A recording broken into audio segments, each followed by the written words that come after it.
शुरू होगी। Middle school में शिक्षकों के नियुक्ति को लेकर काउंसलिंग 17 से 20 मार्च के बीच होगी। बड़ी खबर आपको बता रहे हैं, शिक्षकों की नियुक्ति की प्रक्रिया अब आगे बढ़ती दिख रही है। 17 से 20 मार्च के बीच काउंसलिंग की तिथि तय कर दी गई है। छठे चरण के आखिरी राउंड की काउंसलिंग होगी। चयनित अभ्यर्थियों को 25 से 28 मार्च के बीच नियुक्ति पत्र बांटा जाएगा। बड़ी खबर आपको बता रहे हैं, छठे चरण के आखिरी राउंड की काउंसलिंग की तारीख घोषित कर दी गई है। तो यह शिक्षक अभ्यर्थियों के लिए बड़ी राहत वाली खबर है। आदित्य,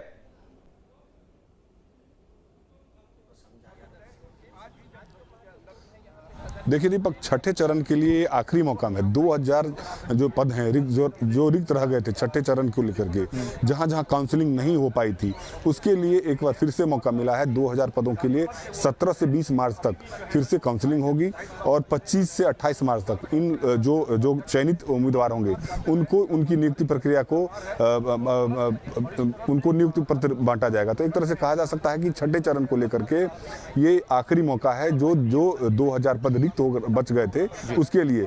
लेकिन सवाल यह है कि 7वें चरण की नियुक्ति को लेकर के लगातार 2019 से जो शिक्षक अभ्यर्थी हैं वो सड़कों पर हैं, वे लगातार आंदोलन करते रहे हैं। आपको याद होगा कि पटना में उनके आंदोलन में जब वो डाकबंगला पर 2-2 बार गए थे, उन पर लाठीचार्ज भी हुआ था। तो छठे चरण को लेकर के मात्र 2000 शिक्षकों की नियुक्ति की प्रक्रिया तो शुरू करने की तो सरकार ने घोषणा कर दी है। लेकिन 7वें चरण को लेकर के जिस तरीके से शिक्षक अभ्यर्थी लगातार पिछले 2019 से आंदोलन कर रहे हैं कि जल्द से जल्द उनकी नियुक्ति प्रक्रिया शुरू हो, उसको लेकर के सरकार की तरफ से अभी कोई नोटिफिकेशन जारी नहीं हुआ है।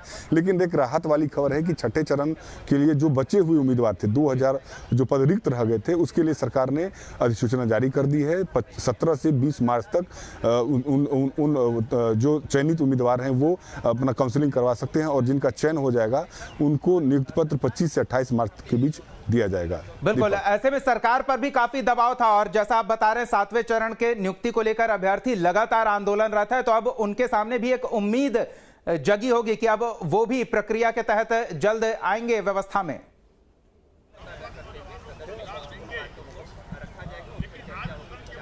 जी बिल्कुल दीपक, छठे चरण का जब ये आखिरी मौका है, छठे चरण की नियुक्ति प्रक्रिया जब समाप्त हो जाएगी तो फिर शिक्षा विभाग की तरफ से 7वें चरण की नियुक्ति प्रक्रिया की शुरुआत होगी। तो ये एक राहत वाली खबर ये हो सकती है कि जो छठे चरण की नियुक्ति का जो मामला अटका हुआ था वो अब 28 मार्च के बाद खत्म हो जाएगा और उसके बाद सरकार जब भी नियुक्ति प्रक्रिया शुरू करेगी तो वो 7वें चरण को लेकर के करेगी। तो 7वें चरण के अभ्यर्थी जो लगातार 2019 से सड़कों पर उतरे हुए हैं, सरकार के खिलाफ आंदोलन दे रहे हैं, धरना प्रदर्शन कर रहे हैं, तो उनके लिए एक राहत भरी खबर हो सकती है कि छठे चरण के बाद 7वें चरण की प्रक्रिया बहुत जल्द शुरू होगी। और सरकार भी कह चुकी है कि इस बार के बजट में भी ये जो विजय चौधरी जो बजट पेश किए थे उसमें उन्होंने शिक्षक नियुक्ति की बात भी कही थी। खुद शिक्षा मंत्री ने भी कहा कि 7वें चरण को लेकर के जो विभाग के द्वारा जो तैयार किया गया है मसौदा, उस पर उन्होंने सिग्नेचर कर दिया है। तो एक तरह से कहा जा सकता है कि छठे चरण की नियुक्ति प्रक्रिया खत्म होने के बाद बहुत जल्द 7वें चरण की नियुक्ति प्रक्रिया विभाग शुरू